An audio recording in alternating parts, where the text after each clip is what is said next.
Welcome to the Enchanted Farm, the first farm village university in the world. This is an exciting place where people from all over the world come together to help address poverty in this community that used to be a wasteland. Now they have converted it into a place of abundance. So our goal is to be able to create a prototype within 7 years and to be able to replicate this in 24 other provinces in the Philippines and bring this to other countries of the world where poverty exists.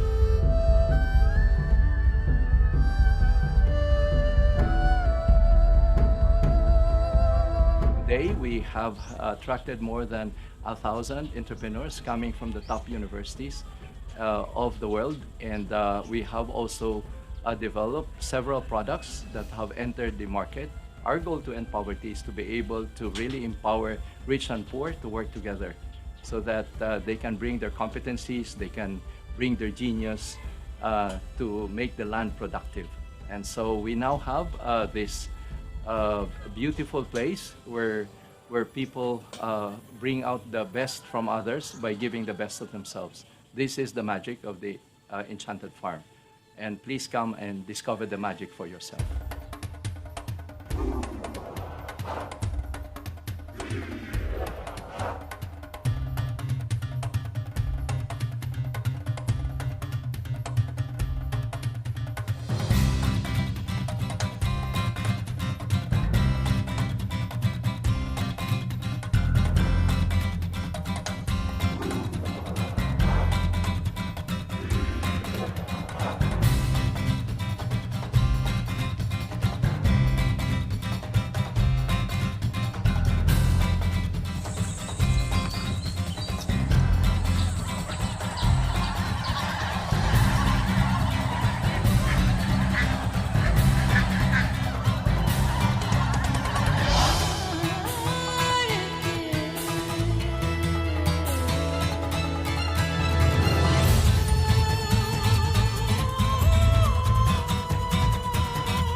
Hi, my name is Fabian. I'm the founder of Plush and Play, and we've created this workshop together with the mothers from the community. And this is the home of the proudly Filipino toys. And you can see those fruits and vegetables behind me are handcrafted by the mothers in their houses, and they are named after local celebrities here in the Philippines.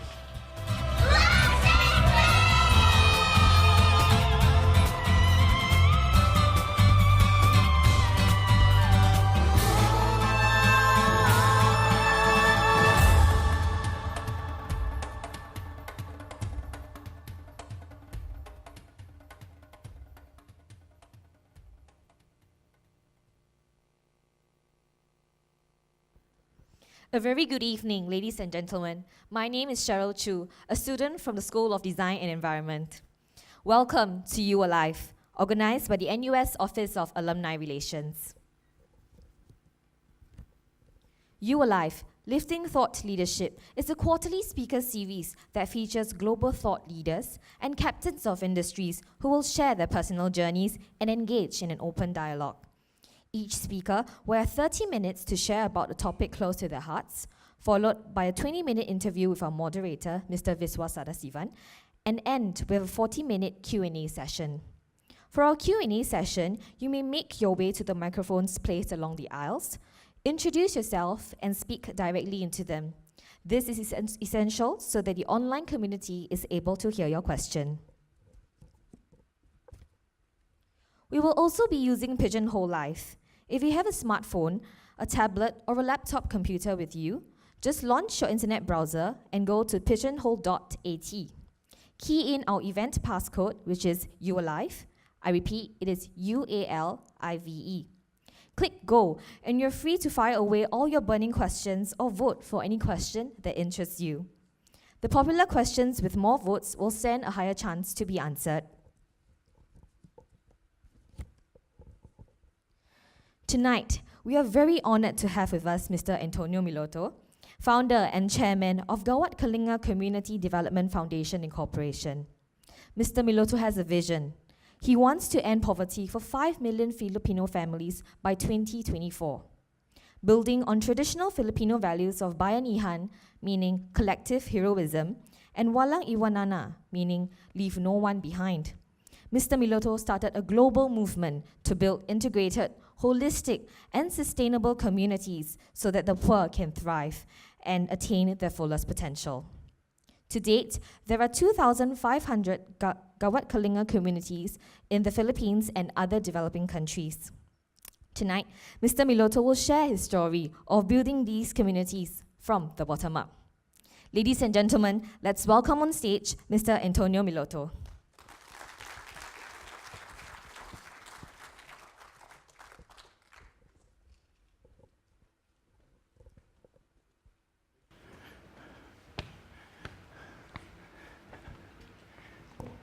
Good evening, and thank you for the kind hospitality.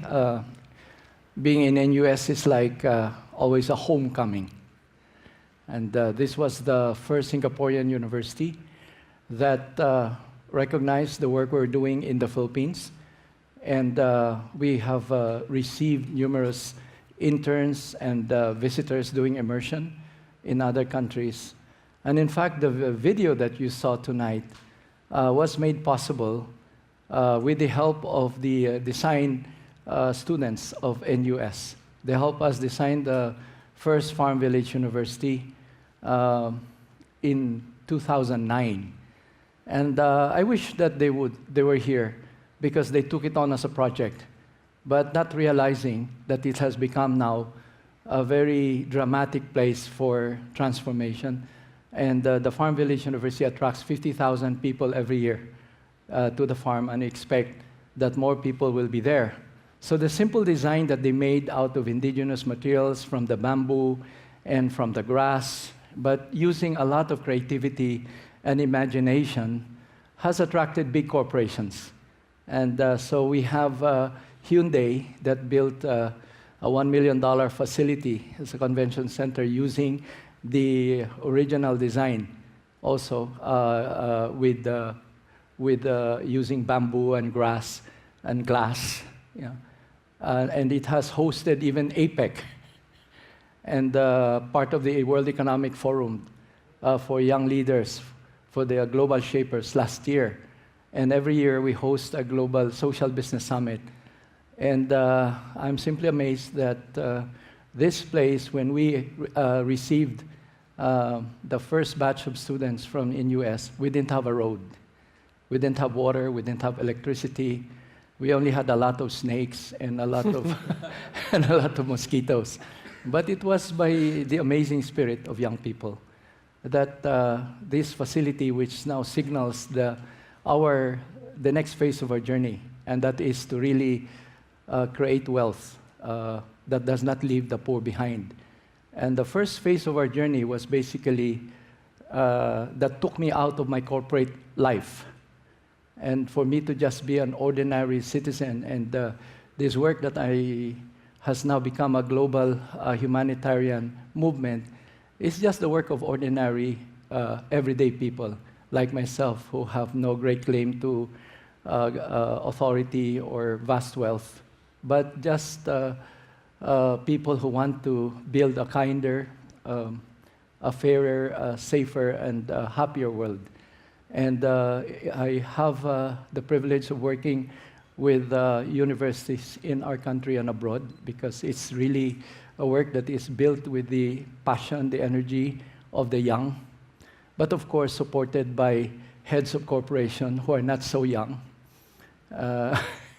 And so now we are able to really create a global movement that will raise the next generation of wealth creators that will go for optimum profit, for wealth that will not that will also be more inclusive.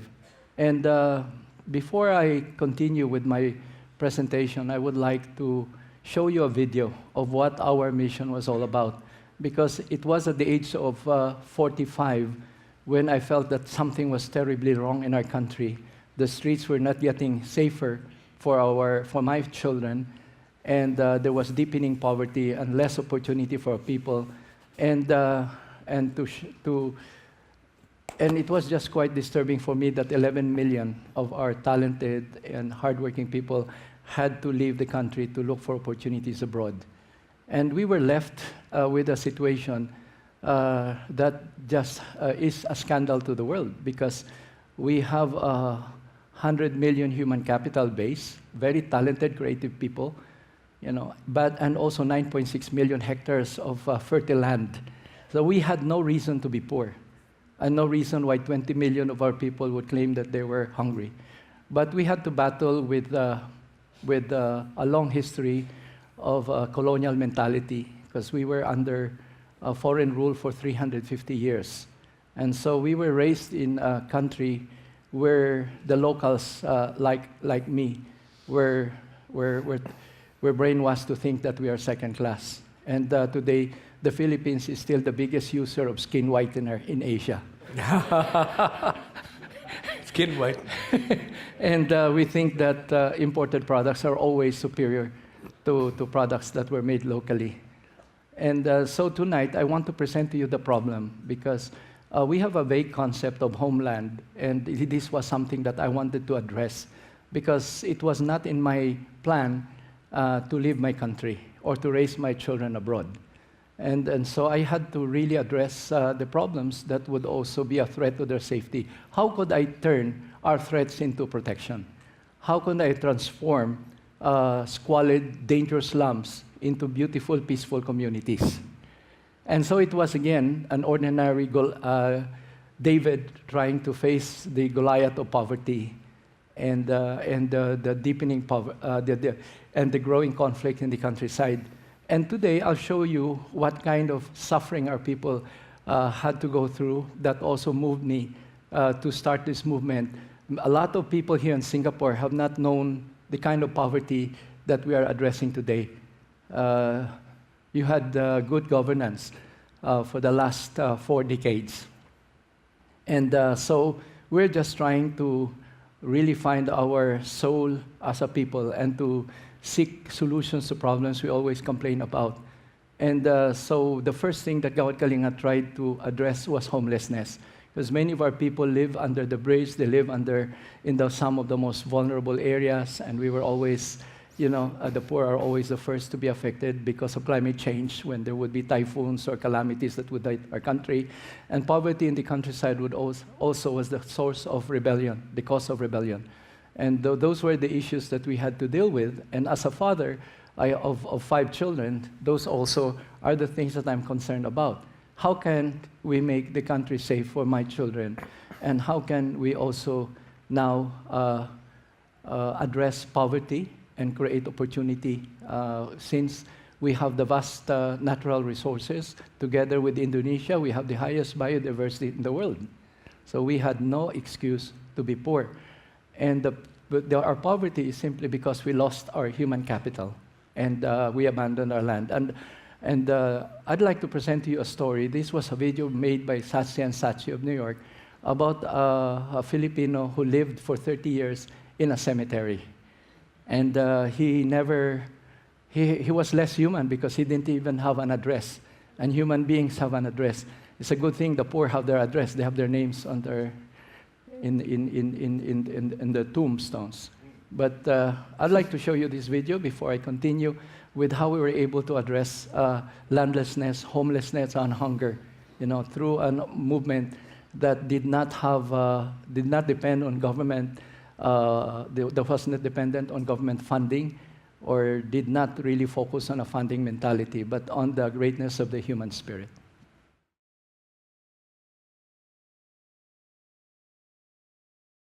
Gibulagan ko kay wa ko ni bawas og suwat. Sa akong pagbawas wa mo kabdawat.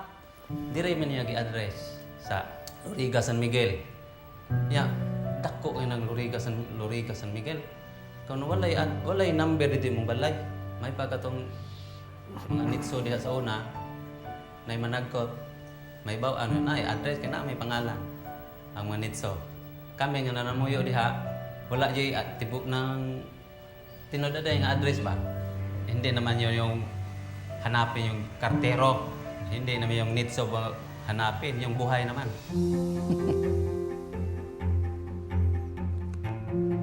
Itong una kami nagpuyo sa ibabaw sa Nitso.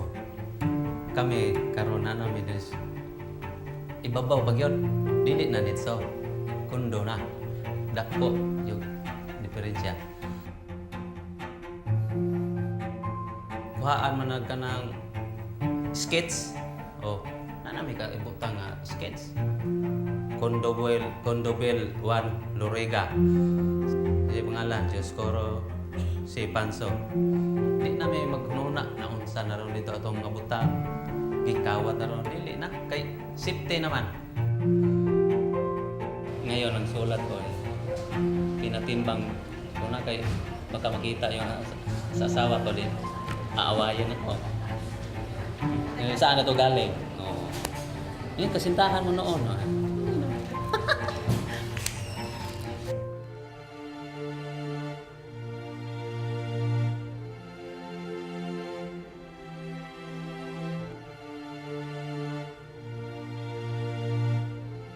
Kita gyud magtinabangay kita mga Pilipino muuswag niya tong Pilipinas walay pobre parehas ra kita kung maghugpong ta ang kinsa katong mga pobre atong isilhig paingon sa kauswagan.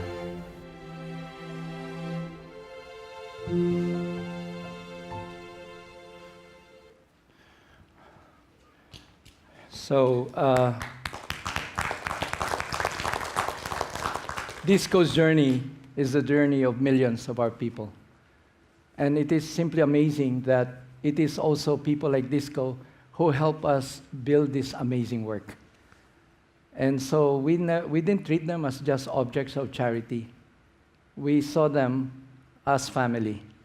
And you don't just give a donation to family. You nurture relationships with the community, and we're happy that the 2,500 communities that we have built, we have raised people like Disco who used to be idle and oftentimes also a problem to their community, but he has now become one of our hard-working volunteers after Typhoon Haiyan, because this work has been about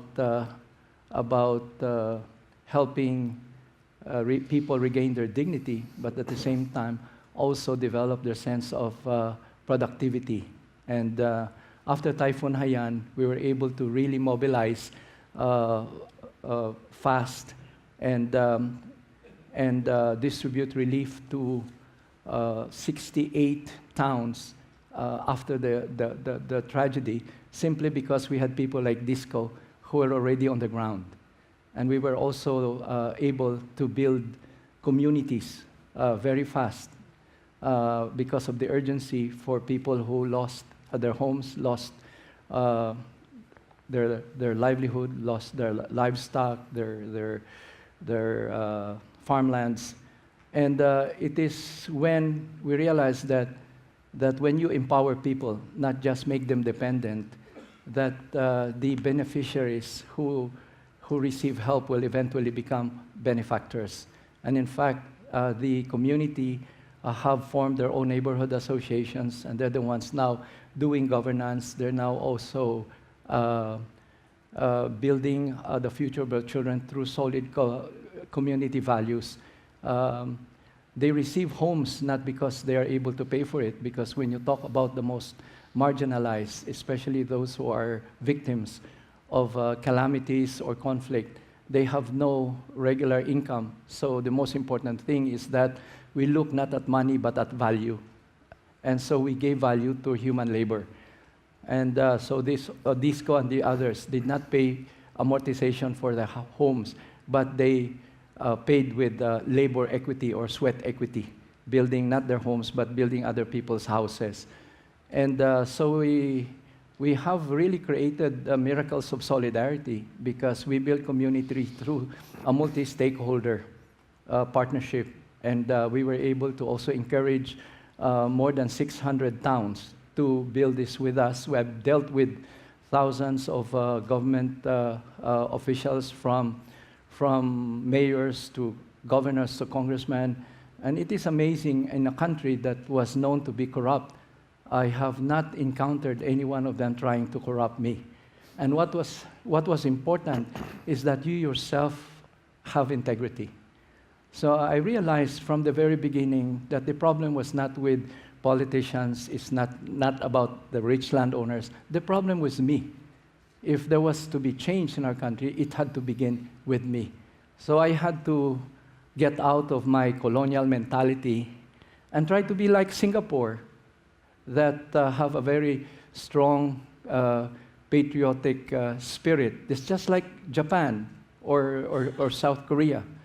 Because Japan, after the war 70 years ago, they started to build this business out of love for their country. And even if their initial products were very inferior, they kept buying Japanese goods until now. Today, they have leading global brands. They have Sony and Toyota, Mitsubishi. The same thing with Korea, but it's also the same thing with Singapore. So I came to realize that I had also to liberate myself from a colonial mentality, and also for me to be able to really see the poor, not as just objects of charity. Because this, to me, was the biggest problem I encountered. I came from the poor. My journey out of poverty was through education. I went to a public school, never owned land or home or a car growing up. But education opened the door of opportunity for me, and I was able to get a scholarship after 1 year in California, where I gained confidence. I learned how to speak English and properly and be able to communicate.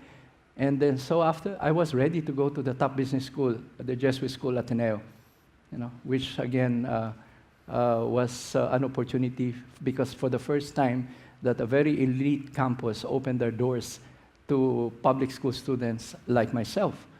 And so I followed the conventional success formula: get a degree from a top university, marry a wife with pedigree,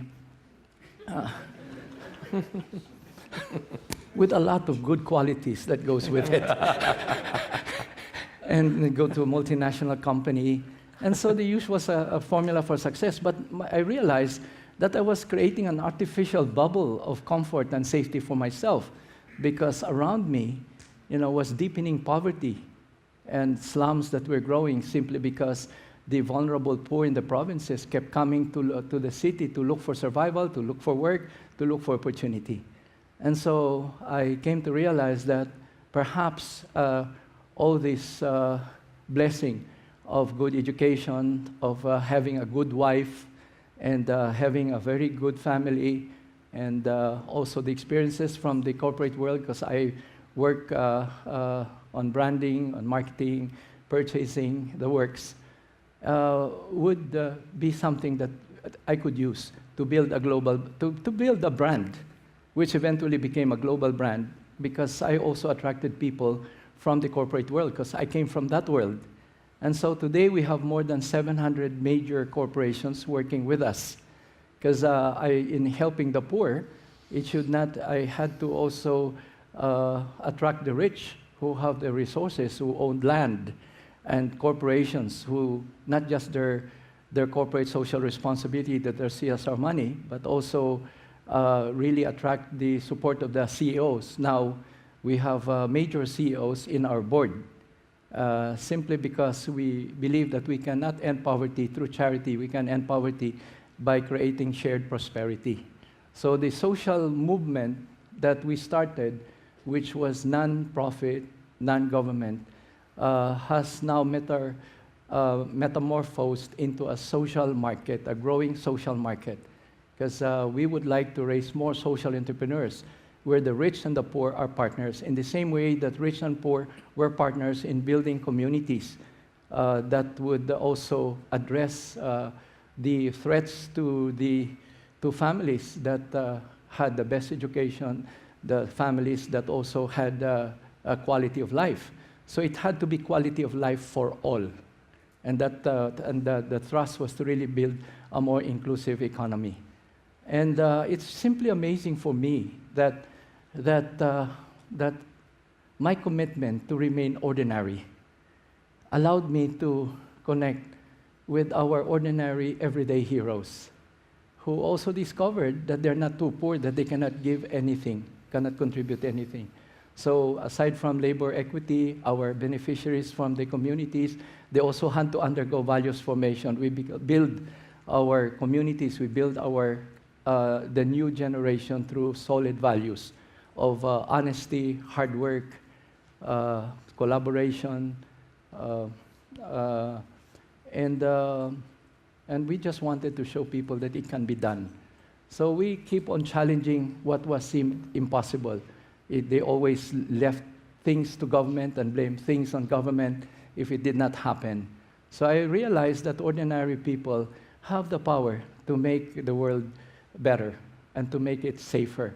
And so I started this movement just with a lot of young people, including my 2 daughters. We went to the biggest slum, and now after building, showing people it can be done, and more people now are doing the Gawad Kalinga model on their own and doing it better, because over the years we had also better technology, we had more resources, and we created really a multiplier effect. And we now have cities and towns building communities, building schools, providing a more holistic approach to development, which includes top-down as well, but most importantly, the bottom-up approach. But it's anchored on self-reliance, anchored on the Bayanihan spirit, which is, again, people who try to really outdo each other in helping each other. And so we discovered that if we help the bottom of the pyramid rise, everything will go up. Because in the process, we were able to build visible, quantifiable, sustainable, and now replicable communities throughout the country. And so we're doing the same thing now in Indonesia. We're partnered with a group of the Rahmat family, together with the governor of Jakarta, and we're helping, again, relocate former slum dwellers in some of the most beautiful now facilities built by the Jakarta government, but we introduce a lot of the values formation, a lot of the other programs for a more holistic, sustainable partnership. And so we would like to do this in Malaysia. We're now working with the Berjaya group, the Pavilion group, the Sunway group, because the strategy is that those who have land can actually donate a part of their land. And by removing the ugly shanties, building peaceful communities, land values go up. You create always a win-win situation. So in the Philippines, we're happy that after just 7 years of showing landowners the value of donating a portion of the land, we were able to raise enough land for over 1 million families. And it was never done before. And it is, again, simply because we focus not so much on ownership, but on stewardship. So we didn't own any of this land. And we wanted that landowners should become good stewards of whatever resources they have. And this is the same principle that we have in business. And so we have started this new Farm Village University as the second phase of Gawad Kalinga. We call it social artistry. And we're very happy, Willie, that you're here, because you were with us from the very beginning. And Albert Dio, I'm happy also, because he helped really mobilize NUS students from the beginning. But I would like you to also find maybe inspiration from the things that you helped us with. And it was the friendship that I had with Singapore and the other universities in Singapore that has also given us confidence that we're not in this alone. And in fact, during Typhoon Haiyan, we got a lot of support from Singapore. We worked with Singtel, we worked with Capital Land, and many others. And so this is the thing that we can really build now a new global economy, you know, that will build a better humanity. So I would like to just show you now just where we are in this journey, because I'm no longer active in the management of Gawad Kalinga. The important thing for me is never to own the work that is not yours, but it is the work of millions of people. And in fact, Willie, you were in Oxford when we received the Skoll World Forum Award as Social Entrepreneur of the World. And I received $1 million, but simply because since I started Gawad Kalinga, I gave up my credit card, my checking account, I don't carry money in my pocket, so there's no temptation, so that check was never given to me, it was given directly to Gawad Kalinga. And because I'm so rich, I stay in a very nice condo here in NUS. Everywhere I go, people want to feed me. So because I don't want anything for myself, I have everything. And through partnership with Air France, I get to travel in Europe anytime with Air France, because we have built the Air France village with them. And so I realized that we can really build a more sustainable world if we create a world where no one is an enemy or a victim, that we are all partners in building a more sustainable planet. So I would like to show you this video of the farm, because recently we have been receiving students, again, from NUS. I'm glad that our active partnership with NUS has started again, because it stopped for about a couple of years. And I'm glad that all the important leaders of the Alumni Association are here, because we feel that we have really developed a deep affection and over the years, especially with your young people. And we feel also that you have so much to share with us, in the same manner that we have so much land to share with you. We have such a big market to share with you, 100 million people. But you have a lot of knowledge of technology, and a lot of really amazing young people who even designed our farm as a project. They don't even know what it has become. No? So I'd like to show you this farm, because this is your work. This is a major contribution that your School of Design has given to us. Ben Kyang was there, I think, and I'm trying to recall the other people who joined the group to build this. Can we show the video, please? We've already shown the video much earlier. Pardon? We have shown the video. We have shown earlier. Now, okay. Now the slides. So now, anyway, Viswa, I'm done. You're done. Because I would rather that we talk and we listen to the people here.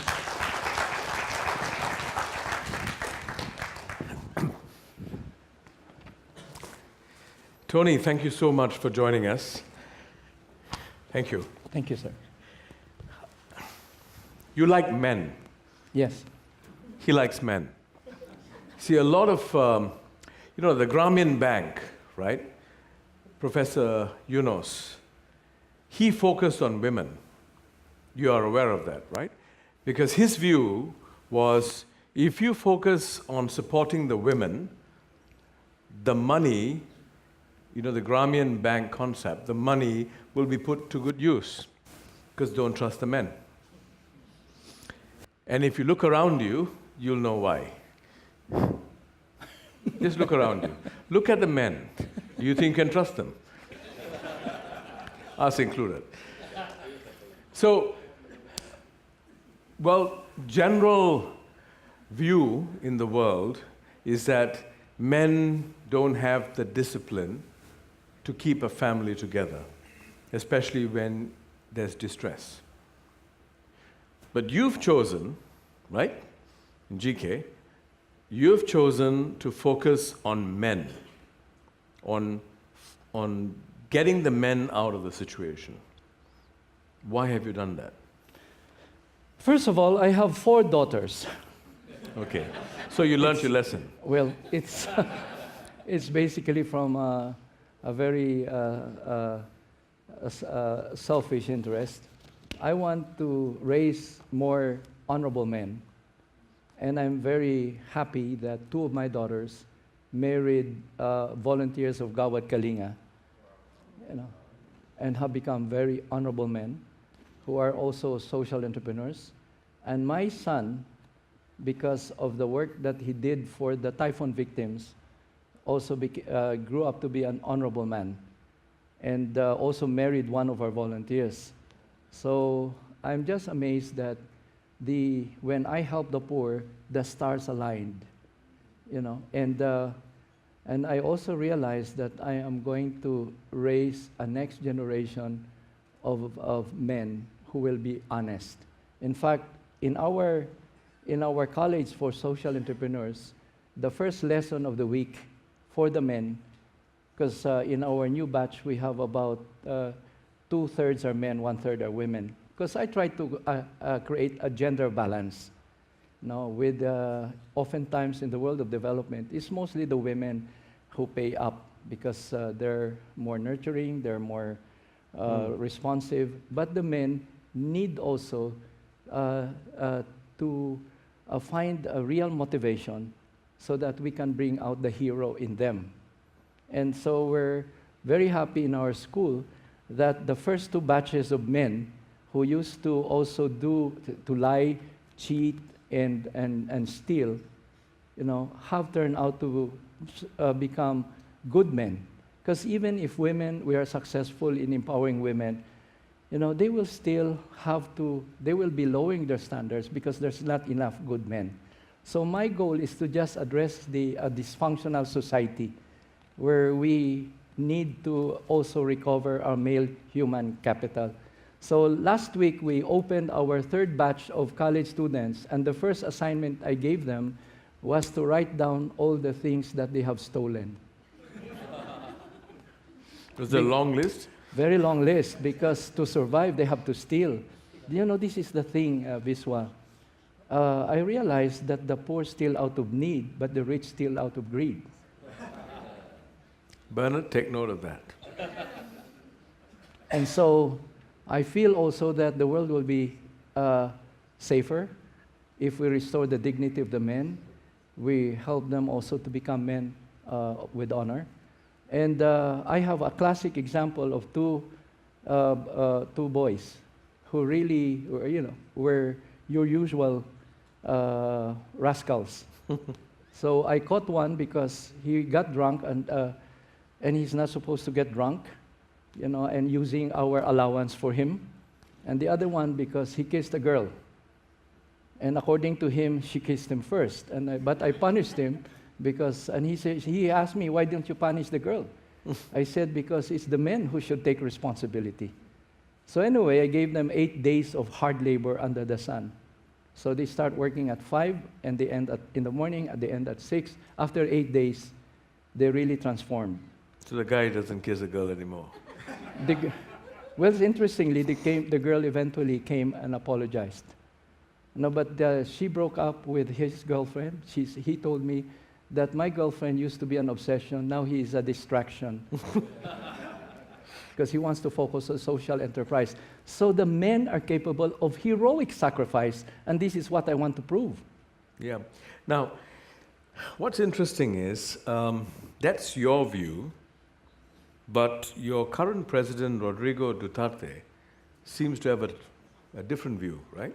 He doesn't seem to believe very much that people can change.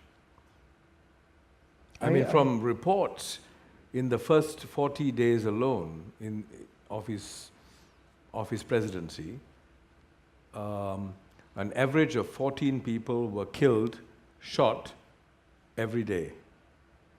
That's the reports that have come up. Close to 500 people have been shot, mostly drug dealers.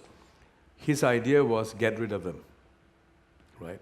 Now, your view is they can change. You need to give them an opportunity through love, dignity. His view appears to be they can't change. You need to get rid of them. Now, is there going to be a problem here? Well, I think that's a very simplistic or maybe just an unfair view, because we've worked with the current president in building 7 Gawad Kalinga communities in Davao, including a community for women in prison. We were able to build, instead of them being crowded in cells, we were able to build beautiful communities with gardens and so on. So I do think that Some of the press reports are excessive. Pardon? Some of the reports are excessive. I think some of the reports are excessive because I think we also have about 300,000 to 400,000 people who have surrendered. Yep. And so I guess in the same way that countries like Singapore and China, they went through their own, also their own process of creating peace and order in their communities. Because I feel, before coming here, I just got a report from the surveys that crime went down by 50%. And as a father, I'm very interested also in making our country safer for good citizens, including my own family. So I try not to make any political statement. I just want only to discuss our direct engagement. In the same manner, when people say that a lot of our politicians are corrupt, that may be so. But if, you know, even the worst politician can be 90% corrupt, and if he has 10% good, I will engage the 10% good. That's amazing. Maybe that will become 20 or 30%. So I'm not here to judge, I'm here to engage. And I feel that there's, like we put up our own drug rehab with some of the supporters of Gawad Kalinga. And so we see that of hundreds of thousands of people who surrendered, they need to also be given facilities for them to transform. So I'm still, again, just, I do not condone any of the, any illegal or inhuman practices, but I do feel also that a lot of good things might come out, even if from the difficulties that we go through. Countries go through war, and countries also have their own position about drugs, whether it's Malaysia or other countries. But I would like to see him for the first years, and I will always be very happy to engage our government if we are needed to continue our community rehab, because if we rehab the community, there will be less drug addicts in the community. Yeah. But Tony, you come across as unreal. I mean, living in a tough environment like this, where the temptations, where there's so much of money, so many people willing to support you in cash and in kind, how do you stay centered? I know it may sound simplistic, but it is not, right? Many of us give in to the temptations of ego, of power, of driving this movement. How do you stay centered? I stay centered by really focusing on my purpose, and which is the poor. And I stay centered by detaching from my wants. No, but the thing here is I'm a radical optimist. And oftentimes people see the glass as half empty. I see it as half full. There's always a reason to celebrate every day I wake up. And so I don't even have a fixed agenda every day. I don't have grand master plans. I just want to tell the truth. I just want to do what is right and do what is good with whomever God will send to me that day. And today, right now, I am centered because I'm surrounded by a lot of good people here. We're here? Yeah. Okay. Starting with you. You're definitely an optimist. Well, He's called a radical optimist, by the way. you're very radical. Yeah. But you were a preacher. You were a Christian preacher. You started off as a Christian preacher, right? For about 10 years? Yes. Preaching. What made you leave that? I wanted now to move from preaching to putting my faith into action. Mm-hmm. Did you get a lot of resistance and opposition from the clergy? Oh, I got resistance from a lot of people, including members of my own family. So I have also poor relatives, and they were questioning why I was building houses for people who were not related to me. And they were wondering why I was not also, I don't value family relationships. I felt that I had to really go for the integrity of the mission. So again, I know that some religious leaders felt that their mission is to preach about the kingdom of God. I feel that my mission is to build heaven on earth. Because how can I preach about heaven in the afterlife if I allow God's people to live in hell in this life? So Viswa, Yeah. how's your faith? My faith, it's gone up. And I'm feeling very guilty. That's why I'm stumped. It's not that easy to stump me like this. Do you have any questions? I've run out of it. Yes, you have a question, yes. Please go to the microphone because this is being recorded. Not for ISD, I'm told. ISD is the Internal Security Department, by the way. Okay. Yeah. Please introduce yourself. Is it working? Yes, it is working. Hello, I'm Tia Song. I'm a fresh grad. I just finished my master's in architecture from NUS. So I just want to say thank you for what you shared. I can feel your compassion for your cause, and it's very inspiring to me. So just a bit of background before I ask my question. I just got recently recruited into one of the major, sorry, I'm sick as well, one of the major working groups focusing on youth, children, education. It's part of a fraction of the UN. So I'm just really glad that I got to hear and got to attend today's talk because it was so last minute. I just wanted to know that with everything that you shared, from you following a top-down and then eventually people doing that bottom-up approach as well, can you please, if you don't mind, just talk about the real difficulties that come through something like that? Because what I've been hearing that you've been saying so far is everything that you've succeeded to implement. But I just kind of want to hear really how challenging it was from the beginning, how difficult it was that you got to get things going. That's a great question. Thank you. Very great Thank question. you. And just to start, I went to the most difficult slum in my country. I worked with over 2,000 out-of-school youth, gang members, juvenile delinquents, including prostitutes. And over 7 years, I buried 16 of them because I did not work hard enough. I did not move fast enough. And it was still a jungle. Two of our boys that we were able to send back to school surrendered their weapons. And when one day they came home and they met their former enemies and they were stabbed to death. So it was a very painful process for me in the first 7 years of Gawad Kalinga from 1996 to 2003. And it was simply because I chose to be in the slum and to really be with them every day as they fought to survive. No, and I discovered that the biggest slum in our country was also the biggest university for criminals. But that's what made me focus on men. Because the criminals are men, the drug dealers are men, the wife beaters are men. And so if they're the problem, they should be part of the solution.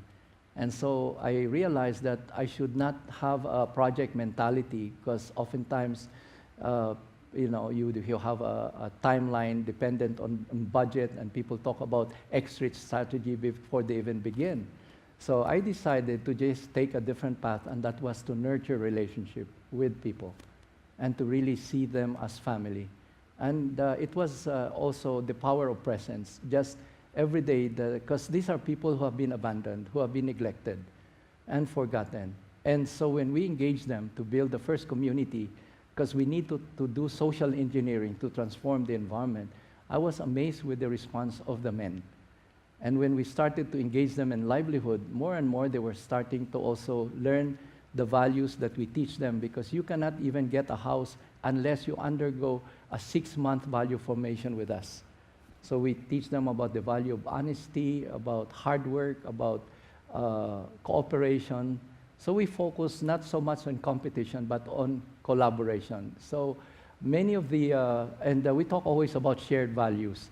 And it was to me very inspiring, despite the pain that I had to go through. Because one time, one of our boys who had already started to change committed suicide because we had one partner who withdrew support for our one livelihood activity we had, because they wanted to show an immediate ROI. But I saw that even investment in transformation, and that was the last, probably his hope. So he killed himself, he hung himself. And those were many of the painful lessons that I had. Now, in fact, to me, the most memorable occasion when I first entered the slum, after we did a youth camp, one of the leaders, gang leaders, told me, I believe in you, I want to change, but I need your permission. I just have one more person to kill and I'll change. And how do you deal with that? And so I talked to him about forgiveness, and he didn't understand forgiveness because in his world it was an eye for an eye and a tooth for a tooth. So you just have to engage him every day. I would go there, drink coffee with him, and eventually bring him out of the community, brought him to McDonald's, brought him into a bigger world, then trained him in silk screen, enrolled in him in night school, and today, after 20 years, he has not killed anyone. So it's a long process. Now, the same thing in building the Farm Village University. If the first phase of GK was urban transformation, ours now is rural transformation to really mitigate urban migration. So if we can now create productivity in the countryside, provide quality education, then we will also stop the men from going to the city and squat in urban slums. So tonight, I have with me 2 girls who come from the poorest families outside of Manila. Their parents were barely schooled, but they are here in Singapore because they were given a full scholarship for 4 years by ESSEC, the French business school. So Renaline and Gabby are here. Yesterday was the first time that they rode in a plane.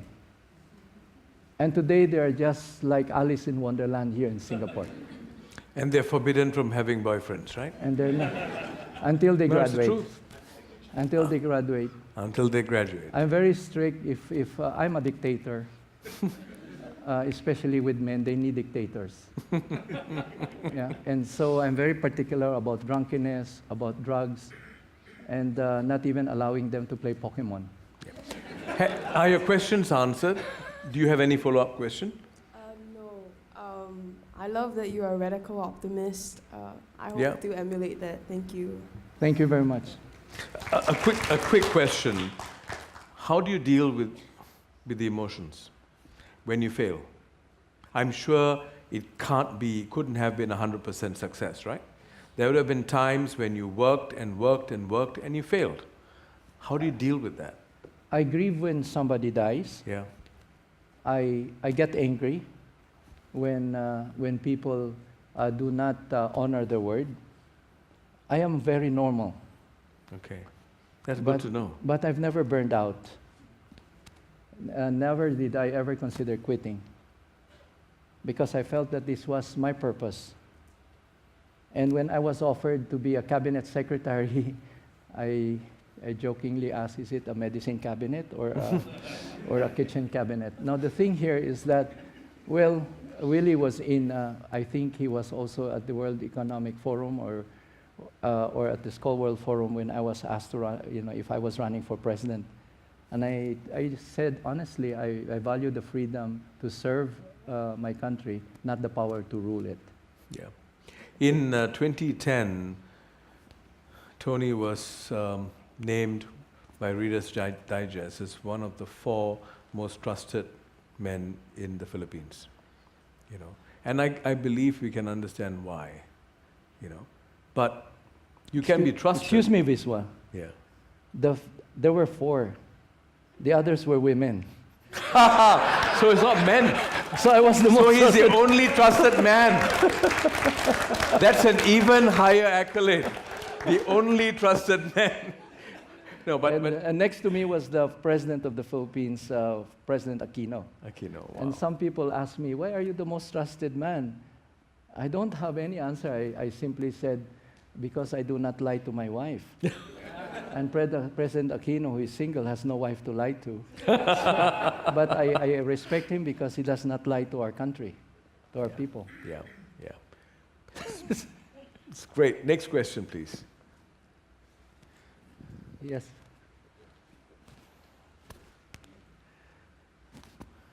Tap it. See whether, no. No, we need to record it. Can we just check what's wrong with the mic, please? Tap? No. Portable mic. Okay, good. Thank you. Good evening, sir. It was a very engaging session, and thank you for sharing your thoughts. Your name. My name is Bhargav, and I'm reading international politics in London. I would just like to share with you that many Singaporeans and many people in many parts of the world are actually going overseas to serve communities through overseas community involvement projects. Some of the criticisms include that they go to volunteer, but it's not really volunteerism, but it is more voluntourism, where they go for a couple of weeks and then they come back and then they think that they have changed the world. So just taking it a bit further, how do you serve people by ensuring that their dignity is kept intact? So how do you make them feel that they are not being served, but feel that they are being empowered? Thank you. Thank you for a very thought-provoking question. The thing here is I can never gauge other people's motives, but I can only purify mine. And so I always see people, no matter what their motive is, as God-sent. And I believe also that the power of the work, the integrity of the work, with the also with the authenticity of the poor, will actually transform them. And so we're very, just like we've played host to over 1,000 Singaporeans. And I felt that they came with a lot of innocence. They came because it was they were going to have maybe a tourist, an immersion with their friends. But whatever it is, their presence really just affirmed us. That the poor are always abandoned, the poor are always forgotten, that the presence of people who are privileged in life is actually an affirmation of their humanity. So again, it's not just the poor who need to transform, it's also the most privileged people who need to transform. And so in the same way that I don't want to judge the poor, I don't also want to judge the rich, because we have different types of poverty. It could be poverty of the pocket, it could be poverty of the heart, it could be poverty of the spirit.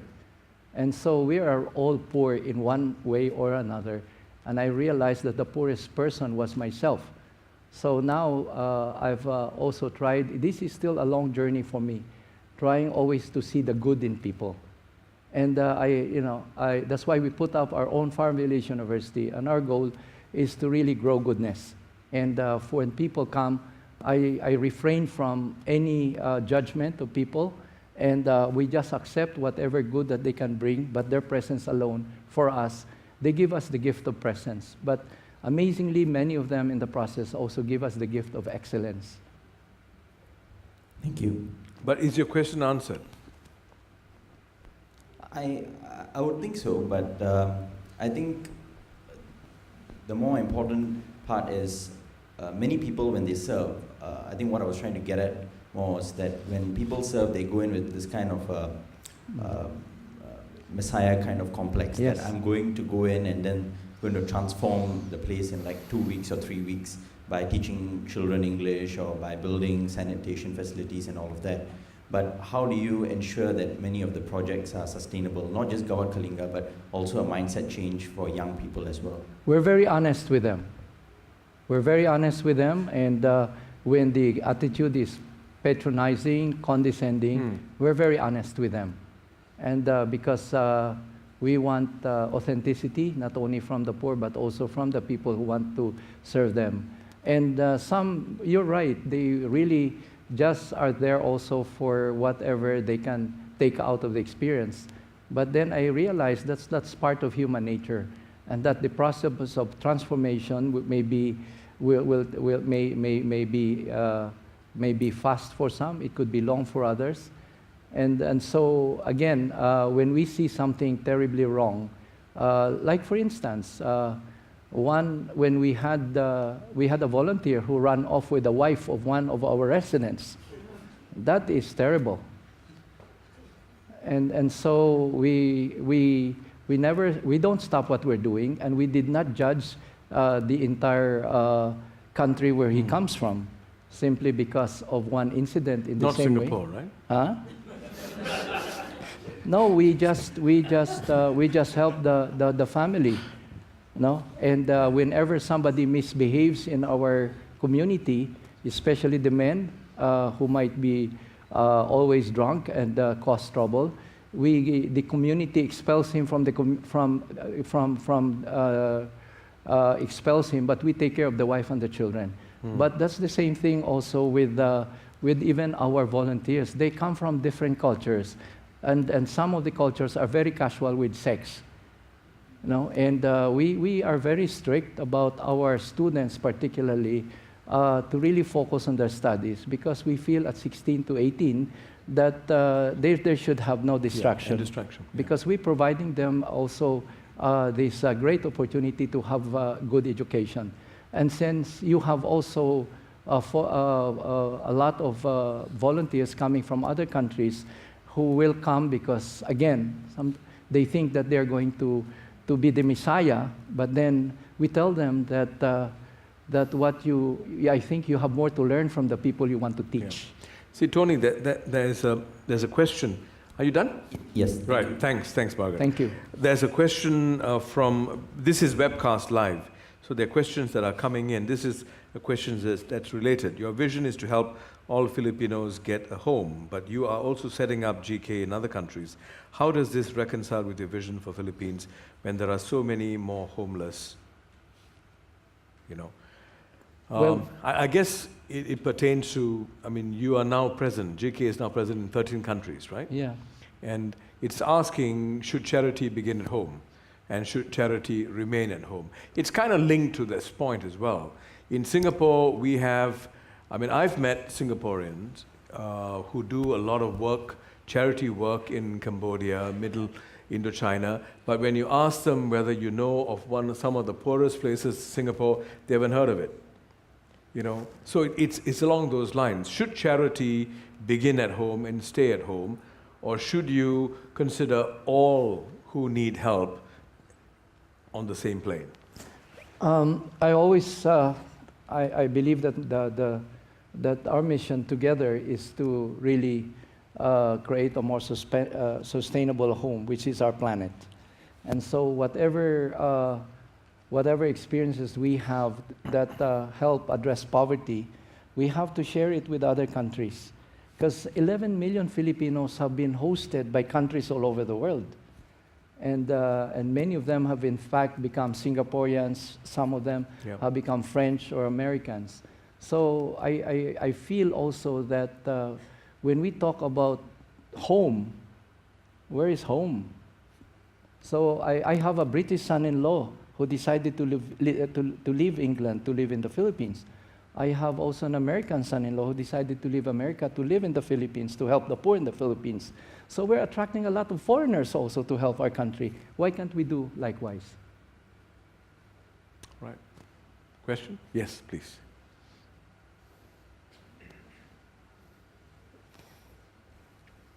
Hi, my name is Keng Jun, business school alumni.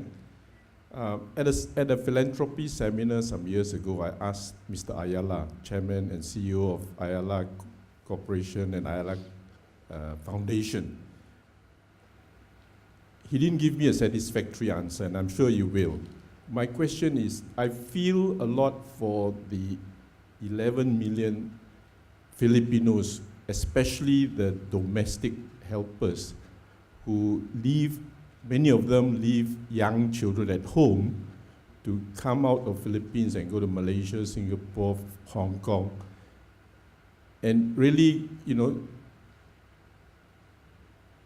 it's a terrible feeling as a young mother to have to leave your young children at home. So my question is, has Gawad Kalinga done anything specific or that addresses this problem of how to bring all these ladies home and how to sustain them thereafter?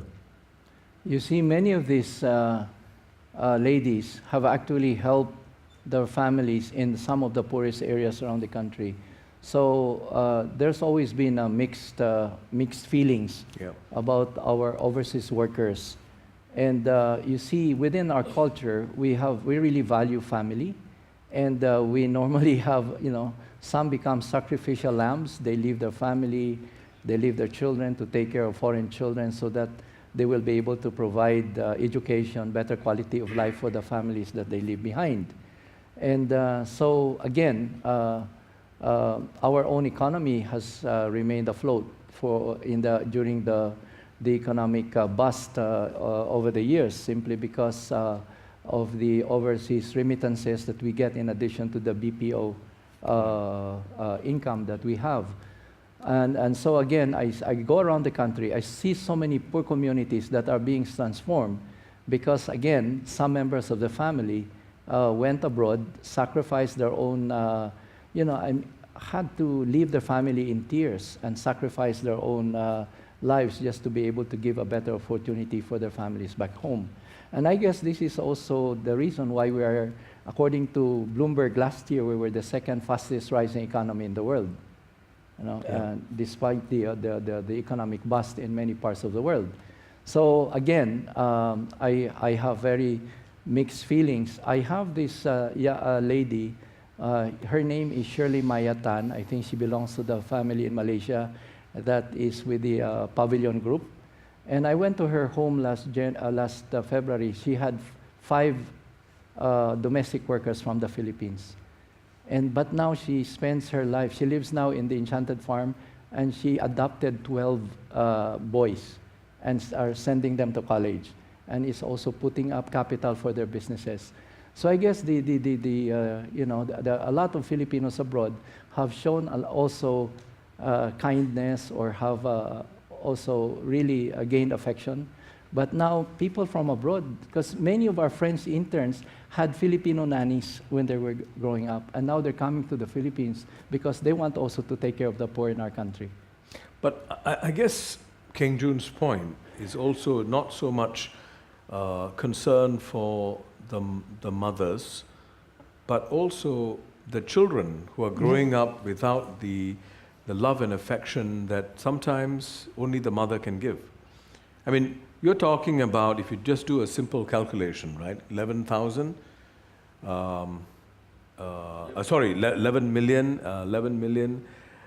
it's a lot, And you do a times 2.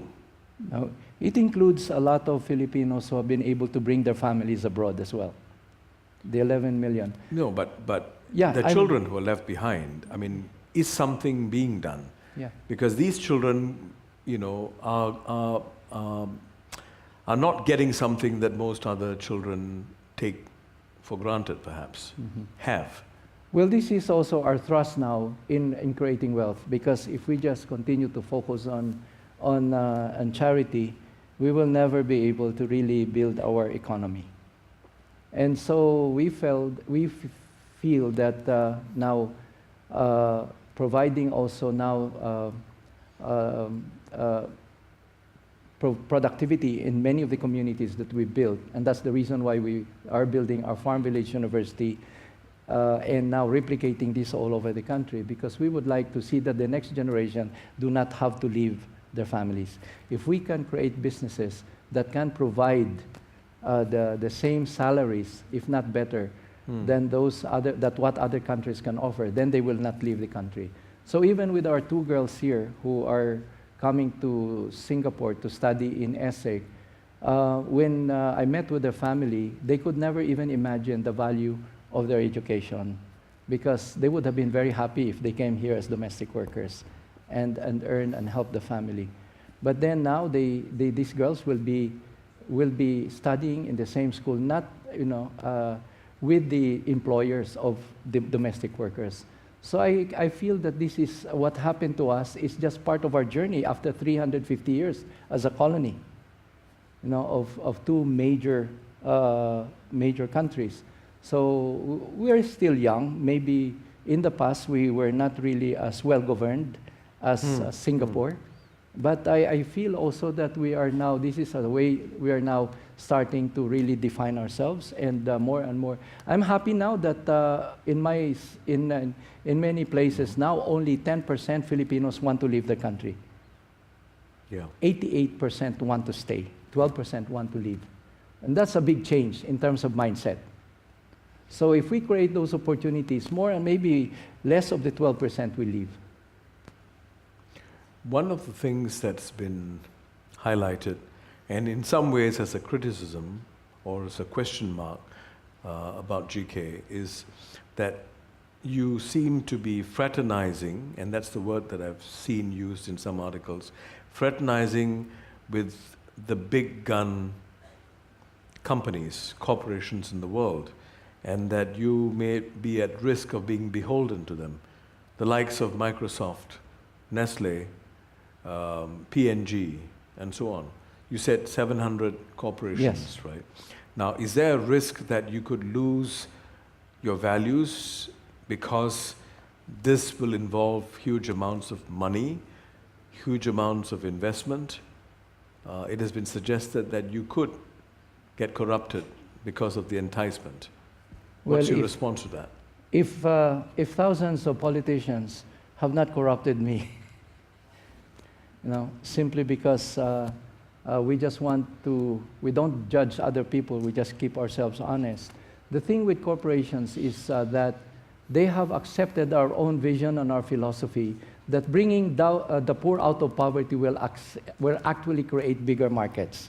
So I'm an economist, and I talk to CEOs, and many of these CEOs are not just good, are not just good managers or of their corporations, but they're also great human beings. And I do not recall ever having compromised our values as an organization. For instance, we partner with pharmaceuticals. We partnered with pharmaceuticals to help children out of malnutrition and to also treat children with tuberculosis. But we got into trouble with some religious leaders because these pharmaceuticals were selling condoms and other contraceptives.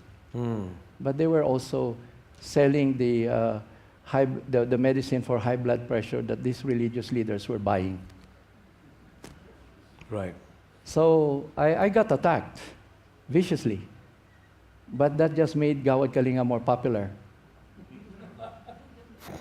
Because the integrity of the work was actually supported by so many people who also believe in that we should not have any bias against anyone because of religion, because of race, because of gender preference.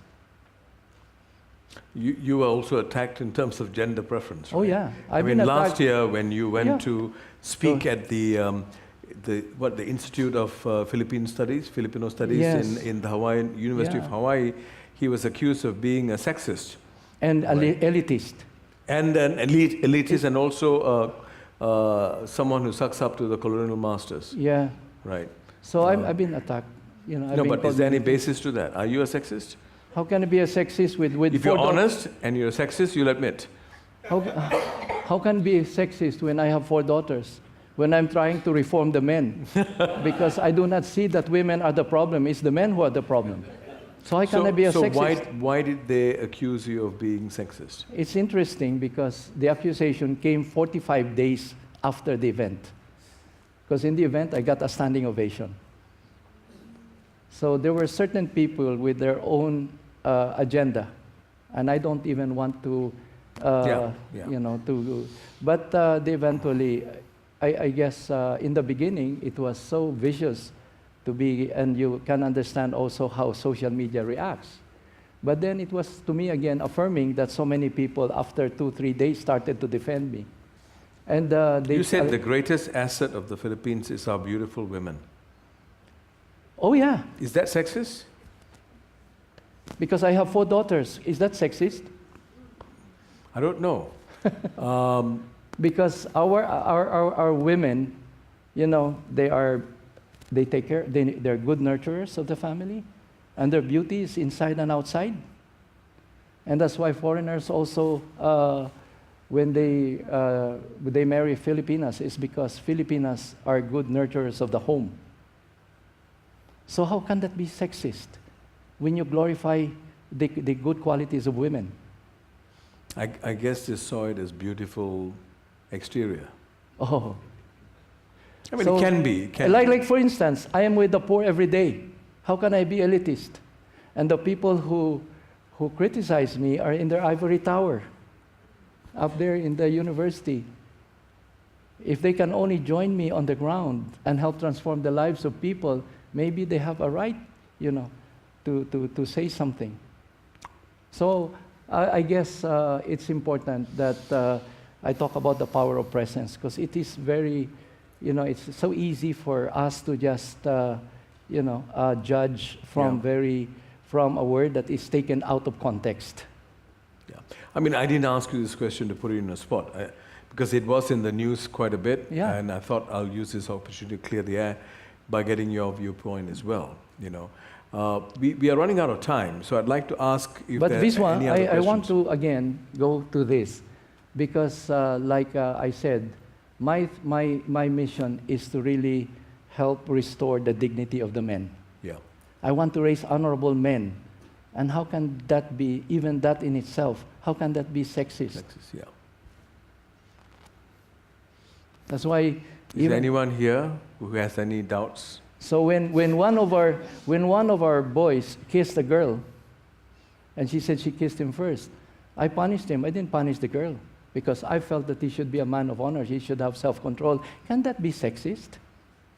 I think you Because I don't should like punish men both. to look at women as objects, again, as objects. Well, are there any questions? Any other questions or comments? I mean, not about this sexist thing, but anything else. We've moved on from that. Anything else? Yes. Hello. Thanks for the sharing. Actually, I want to ask, right? Your name? Your name? My name is William. I'm a philosophy alumni. Just want to ask, how do you develop your optimistic outlook in life? Do you always have this outlook throughout your life, or is there a particular incident, or are you brought up this way? That's an interesting question. And I've been asking myself, why am I so optimistic? I grew up in a family where two of my siblings were severely handicapped. I grew up in a community where 3 of my siblings died of cancer early. My eldest brother at 37, my second brother at 44, my sister at 33. I am blind in the left eye. I have psoriasis. So I guess optimism is my way also of really transcending all the pains I've gone through in life. You know, I see so much poverty in our country. People only see the ugliness. I go to an ugly slum, but I see a beautiful community it can become. So the optimism comes from the fact that we have a real desire to transform what is ugly into something beautiful, what is sad into a source of joy. Yeah. And these 2 girls, they are the first to ever come out of all the public schools in our province to come to Singapore as scholars here of ESSEC. And after 2 years, they'll be going to Paris. And they'll be going not as domestic workers. And I admire all our hardworking Filipinos who have sacrificed their lives just to support the families that they have left behind. You know, I can understand the many problems that may arise from that. But the fact is that they have made such a heroic effort just for their own families to have a better life. And I can only honor them that So I would rather look at, again, the positive result out of their sacrifice. Because a lot of people, I'm sure, would talk about the many problems that are real. Yeah. So again, I would like to just see the good in every situation and how to make that good bigger. Well, I guess the last question that I have for you is poverty alleviation and dealing with income disparity has been your life's work. I mean, you believe that that's the basis of a lot of the problems and challenges we are facing in this world. How do you define poverty, and how do you believe that in the Philippines you are best able to tackle it? Poverty is really when we lose faith in ourselves. Poverty is when we lose faith in our people. Poverty is when we lose faith in the goodness of the human spirit. That to me is poverty. And so I'm just overwhelmed by the generosity of when people find your work credible, when they see the transformation of others. Then you'll just, I'm every day, I am inspired, I am simply amazed. I'm of the awesome miracles that I encounter. So even the poorest of the poor can also, inspire me with the greatness of the Spirit. This is the thing about Filipinos. And that is what attracts so many of the students from around the world to visit us. They want to help the poor, but when they enter the home of the poor, they experience amazing hospitality, because the only bed in the house would be offered to the visitor. Right. So right. they're offering food. So despite their poverty, they are very generous. And despite their pain, the suffering that they've gone through, the injustice they've been through, foreigners discover, again, so much joy. And so I realized that I just have just an infinite wellspring of goodness. And so every day I spend my life with the poor.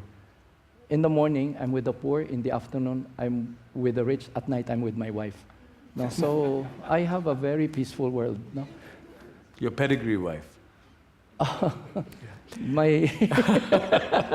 any final word of advice? I hate the word advice, but any final word of advice for young people? Singaporean young people. The Singaporean young people, you are equipped with the best education. You're equipped with a very high level of competencies. I just want you to discover success with happiness. I want you to discover success with justice, so that it will become a more sustainable world for you. So go out and conquer the darkness by bringing your light wherever you go. Well, the reason why I think many of us are a little stumped is it does seem a little unreal, because we are living in such a practical and pragmatic society where everything seems binary. We are calculating things on a binary scale. So if there is a stunned look that I'm seeing, stunned expressions, or quiet, I would like to believe that it's because we are reflecting on a lot of things that you've said, and more so, the things that you may not have said. You certainly have stirred something in me and in many of us, I'm sure. I think we are very privileged to be where we are, and we should not gloat. There's a lot of work to be done, and for me, the strongest takeaway is when you said, with humility, that your community, what you define as community, is beyond the Philippines. It may start there, but if you see anyone who needs help, you don't want to distinguish according to nationality, race, language, or religion. That's my takeaway. And I think we should stop limiting what we can do for people at a human level. It's been extremely humbling. And thank you very much for coming all the way down here to share with us the meaning of life. Thank you for the privilege. Thank you. Thank you. Thank you. Thank you very much. Thank you. Thank you, Mr. Meloto, for your most insightful sharing. We would now like to invite Mr. Bernard Toh, Director of the NUS Office of Alumni Relations, to present a token of appreciation to Mr. Meloto. Thank you, sir. Thank you, sir. Thank you very much. My pleasure. I'm so privileged to be here. Thank you. Thank you. Thank you. Come together. I stand the other side. Yeah.